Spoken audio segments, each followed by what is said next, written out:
istimewa bagi setiap kami yang hadir pada pagi hari ini. Sehingga ketika kami mendengarkan sabda-Mu, ketika kami mendengarkan apa yang ingin Tuhan sampaikan bagi setiap kami, sesuai dengan kebutuhan kami masing-masing, mampukan kami agar kami bisa mengerti apa yang ingin Tuhan sampaikan bagi setiap kami pada hari ini. Sehingga firman-Mu Bapa itu yang akan menguatkan setiap anak-anak-Mu, firman-Mu yang akan menuntun setiap anak-anak-Mu, yang akan menyertai setiap anak-anak-Mu, sehingga tetap mereka mampu berjalan bersama dengan Engkau di tengah-tengah pergumulan yang Tuhan percayakan dalam hidup mereka, pribadi lepas pribadi. Ini kami berserah Tuhan. Dari awal Tuhan maka berakhirnya kami serahkan ke dalam tangan-Mu Bapa.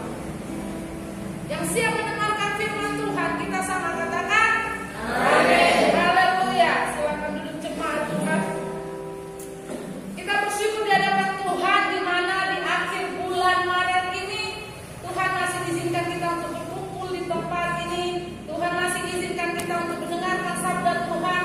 Tuhan masih mengizinkan kita untuk menghirup udara yang sungguh luar biasa secara gratis Tuhan berikan bagi setiap kita. Nah, satu kebenaran firman Tuhan kita di akhir Maret ini, sebelum kita memasuki Jumat Agung pada hari Jumat tanggal 2 April besok, minggu depan. Apa yang ingin kita pelajari ketika hendak memasuki Jumat Agung? Ada hal yang ingin Tuhan sampaikan bagi setiap kita yang telah Tuhan rasakan, yang telah Yesus sendiri juga alami ketika Dia ada di bumi sebagai manusia. Apa yang perlu kita lihat dari kehidupan Yesus? Mari kita buka dalam Matius pasalnya ayat 26.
dia berdoa.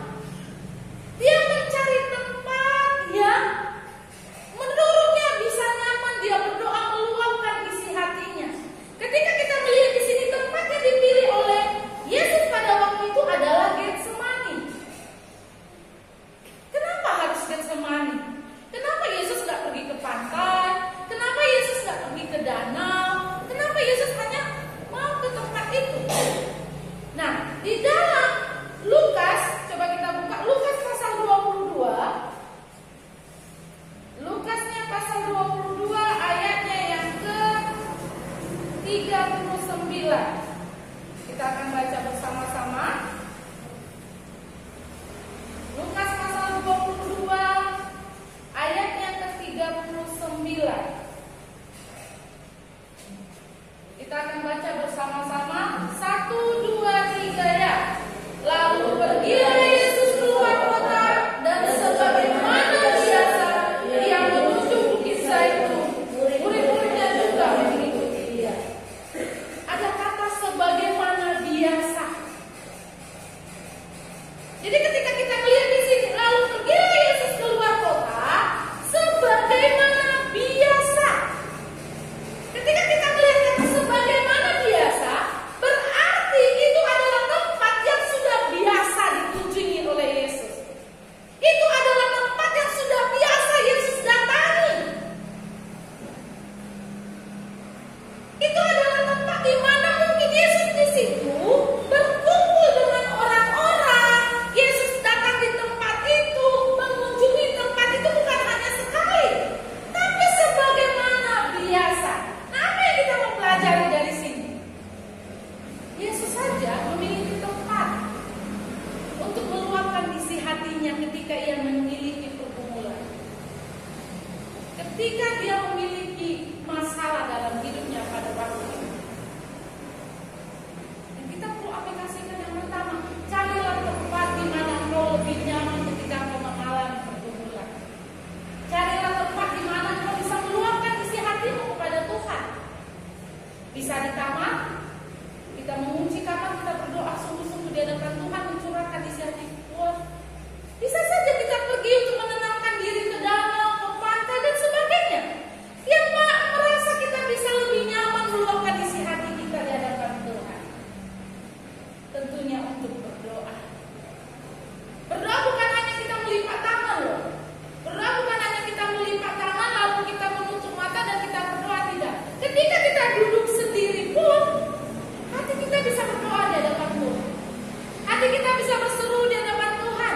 Hati kita bisa memuji Tuhan. Walaupun orang sekasat mata tidak bisa melihat, tapi roh kita senantiasa berdoa di hadapan Tuhan. Itu adalah hal yang pertama. Tuhan mau agar kita mau berdoa di hadapan Tuhan, mencari tempat yang nyaman yang bisa kita lakukan untuk berdoa. Nah, saat kita mengalami pergumulan, memang itu bukanlah hal yang kita mau sebenarnya. Ketika kita menghadapi persoalan, bukan karena itu kita mau, tapi itu karena Tuhan izinkan. Tapi ada juga ketika kita mengalami permasalahan itu karena kitanya sendiri, itulah pencobaan. Jadi beda dengan ujian dan pencobaan. Ketika kita diuji oleh Tuhan, itu karena Tuhan izinkan. Tetapi ketika kita menghadapi pencobaan, itu karena keinginan kita sendiri. Contoh, kita sudah tahu kita sakit mah, kita sudah tahu misalnya kita tidak bisa banyak pikiran. Nah, tapi kita makan itu cabai, atau kita mungkin telat makan, lalu akibatnya kita jatuh sakit. Nah, jadi jangan pernah ketika kita melakukan hal itu kita katakan, oh ini ujian daripada Tuhan, aku sakit ujian daripada Tuhan. Tidak, tapi itu lahir karena kita sendiri, karena kemauan kita dan karena apa yang kita lakukan. Nah, jadi ketika kita mengalami pergumulan, coba kita cross check dulu. Pergumulan itu berasal dari mana sih? Dari si jahat yang memakai keinginan kita sebagai manusia, atau memang daripada Tuhan? Itu yang mau kita cross check dulu. Ketika mungkin kita sudah makannya sudah tepat waktu, atau kita tidak makan apa yang dilanggar, tetapi Tuhan mau kita untuk lebih dekat lagi di hadapan Tuhan. Mencari tempat yang terbaik menurut kita pribadi lepas pribadi. Lalu yang kedua, di sini dikatakan di ayat yang ke-37, dan ia membawa Petrus dan kedua anak Zebedius sertanya, maka mulailah ia merasa sedih dan gentar. Hal yang kedua, ketika mengalami pergumulan, carilah orang yang lebih rohani daripada engkau. Carilah orang yang lebih rohani daripada engkau. Karena apa? Di sini juga dikatakan ia membawa Petrus dan kedua anak Zebedius. Dia membawa orang untuk ikut bersama dengan dia ketika dia mengalami pergumulan. Jadi Tuhan mau memberitahukan bagi setiap kita, ketika kita sudah mengalami pergumulan, kita sudah cari Tuhan. Yang pertama ya, kita cari Tuhan, kita berdoa. Tidak salahnya kita berkomunikasi dengan orang lain. Kita sampaikan, kita cari yang lebih rohani, yang mungkin menurut kita dia lebih rohani. Kita curhat, kita mengeluarkan isi hati kita, sehingga apa? Sehingga lewat orang itu bisa menguatkan kita pribadi lepas pribadi. Tuhan juga memakai orang lain untuk diajaknya dalam pergumulannya. Lepas itu orang itu mungkin tertidur dalam firman Tuhan, di sini dikatakan, tapi Tuhan mengajak orang lain untuk mengeluarkan isi hatinya. Sampai dikatakan dengan jelas di sini, dan ia membawa Petrus dan kedua orang anak Zebedius sertanya, maka mulailah ia merasa sedih dan gentar. Lalu katanya kepada mereka, hatiku sangat sedih seperti mau mati rasanya. Semua dicurahkan oleh Yesus kepada orang yang diajaknya. Sampai mau mati rasanya dikatakan. Mungkin kita tidak pernah mengalami pergumulan yang sangat-sangat seperti yang dialami oleh Yesus. Sampai dalam firman Tuhan dikatakan, peluknya seperti titik darah, keringatnya seperti titik darah, dikatakan di sini. Saya pernah baca artikel bahwa ketika diselidiki dalam ilmu kesehatan katanya, ketika seseorang itu merasakan ketakutan yang sangat mendalam, keringat itu bisa seperti darah. Itu bisa terjadi ketika seseorang itu mengalami ketakutan yang luar biasa. Kalau bahasa kedokteran, mungkin Mas Koko juga tahu. Itu saya baca. Nah, disinilah kita bisa melihat bahwa Yesus pun mengalami hal itu. Yesus mengalami hal yang sungguh luar biasa dalam hidupnya, sehingga ketika dikatakan di sini, aku sedih, hatiku sangat sedih, mau mati rasanya katanya. Sampai mau mati rasanya ketika dia mengalami pergumulan tersebut. Tetapi apa? Dia mencari orang untuk mengajak orang. Apa yang bisa kita aplikasikan? Ketika kita dalam menghadapi pergumulan, ketika kita sudah mencari Tuhan, ketika kita sudah berkonsultasi dengan Tuhan, carilah orang lain yang lebih rohani daripada engkau. Berkonsultasilah dengan teman itu, berkonsultasilah dengan seseorang yang lebih rohani, karena dia akan memberikan kekuatan, karena dia akan memberikan semangat baru, dorongan baru bagimu. Karena Tuhan pun akan memakai orang di sekitar itu untuk memberikan engkau kekuatan. Sama halnya seperti Yesus yang mengalami pergumulan sangat luar biasa. Tetapi dia mencari, dia mengajak orang lain untuk merasakan bagaimana hal yang dia alami. Itu adalah hal yang kedua yang Tuhan mau kita lakukan dalam kehidupan kita. Mencari orang lain untuk kita meluapkan isi hati kita. Lalu yang ketiga, di sini dikatakan di ayatnya yang ke-39, maka ia maju sedikit, lalu sujud dan berdoa katanya, ya Bapakku, jikalau sekiranya mungkin, biarlah cawan ini lalu daripadaku, tetapi janganlah seperti yang kuhendaki, melainkan seperti yang Engkau kehendaki. Dan yang ketiga, ketika kita mengalami pergumulan dan kita berdoa, janganlah sesuai dengan apa maunya kita.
kita ketika kita mengalami pergumulan.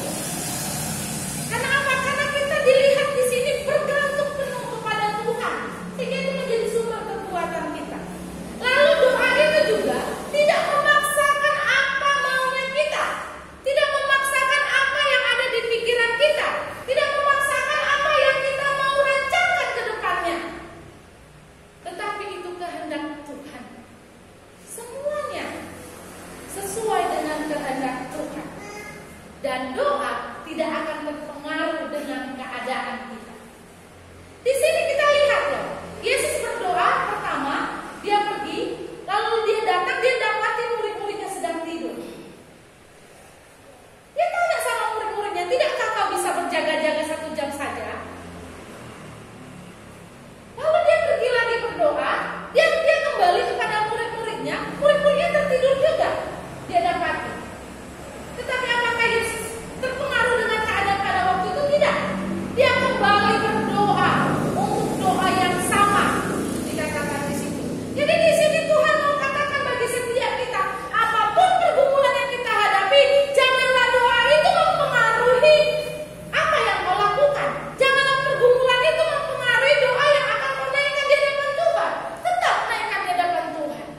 Mau sesedih apapun engkau, mau ditempatkan dimanapun engkau, tetap berdoa di hadapan Tuhan. Jangan terpengaruh dengan keadaan dan situasi pada waktu itu. Ini yang Tuhan sampaikan bagi setiap kita. Jangan kita merasa bahwa ketika kita berada di tempat yang tidak nyaman, lalu kita tidak bisa berdoa. Kita terpengaruh dengan keadaan. Jangan. Tetapi di sini Tuhan Yesus menggambarkan, mau memberitahukan kita, apapun situasi kondisi kita, hendaklah kita tetap berdoa di hadapan Tuhan. Jangan sampai doa kita menjadi kendor di hadapan Tuhan. Jangan sampai ketika kita berdoa hanya situasi kita sedang sedih, situasi kita yang sedang mengalami pergumulan. Tetapi ketika kita sukacita, kita pun hendaknya berdoa di hadapan Tuhan. Inilah pengaruh situasi dalam kehidupan kita ketika kita berdoa. Namun pertanyaannya, bagaimana dengan doamu selama ini? Itu yang mau kita tanyakan, itu yang mau kita refleksikan dalam hidup kita hari ini. Sudahkah doamu memang berakhir dengan kehendak Tuhan yang jadi? Atau doamu diakhiri dengan kehendakmu yang jadi? Itu yang kita aplikasikan, itu yang kita mau kumpulkan di hadapan Tuhan pada saat ini. Dan apakah doa kita ini adalah memaksakan kehendak kita di hadapan Tuhan? Atau kita mau berserah di hadapan Tuhan sesuai dengan apa maunya Tuhan? Yesus berdoa 3 kali. Doa yang pertama dikatakan, jikalau sekiranya mungkin. Doa yang kedua, di ayat yang ke-42 dikatakan, ya Bapakku, jikalau cawan ini tidak mungkin. Lalu doa yang ketiga, doa sama seperti doa sebelumnya, yaitu doa yang kedua, jikalau ini tidak mungkin. Jadi ketika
Lebih dahsyat lagi kalau kita yang mengalami pergumulan itu bersama dengan Tuhan dan merasakan jawaban Tuhan dalam pergumulan kita.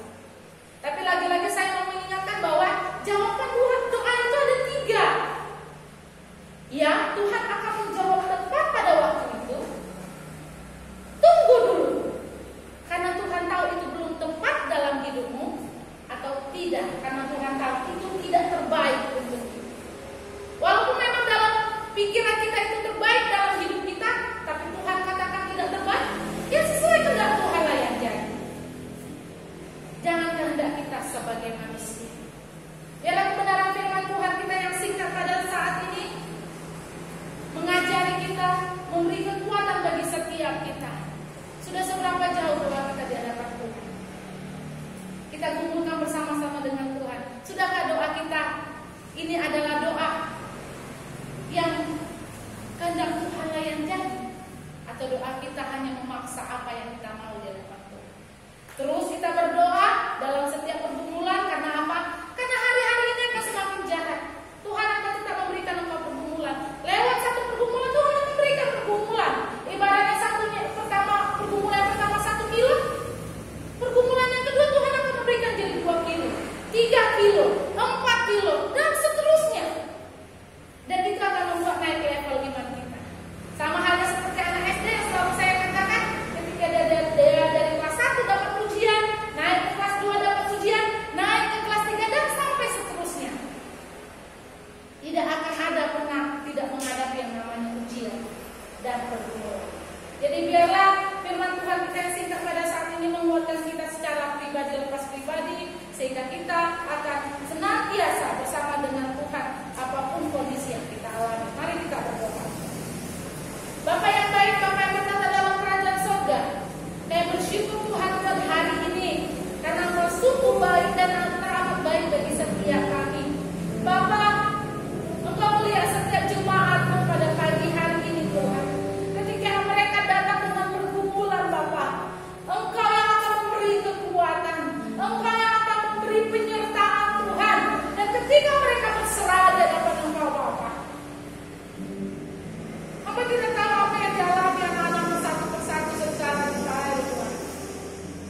Tapi hamba percaya Bapa, roh yang daripada Engkau yang akan mengurapi setiap anak-anak-Mu, yang memberi kekuatan baru hari lepas hari, sehingga mereka bisa merasakan jamahan Tuhan dalam hidup mereka, sehingga mereka bisa merasakan apa yang Tuhan mau dalam hidup mereka, mereka lakukan di hadapan Engkau. Sama seperti Yesus ketika dia menjadi manusia di bumi, dia menghadapi pergumulan yang sangat luar biasa Bapak, sampai titik keringatnya menjadi seperti darah Tuhan. Mungkin kami tidak pernah mengalami sampai seberat itu Tuhan. Namun kami akan percaya Bapak, apapun pergumulan Tuhan izinkan ada dalam hidup kami. Izinkan kami merasakan lawatan Tuhan. Izinkan kami Bapak untuk bisa mengerti apa kehendak Tuhan dalam hidup kami pribadi lepas pribadi. Sehingga kami pun bisa menjadi saksi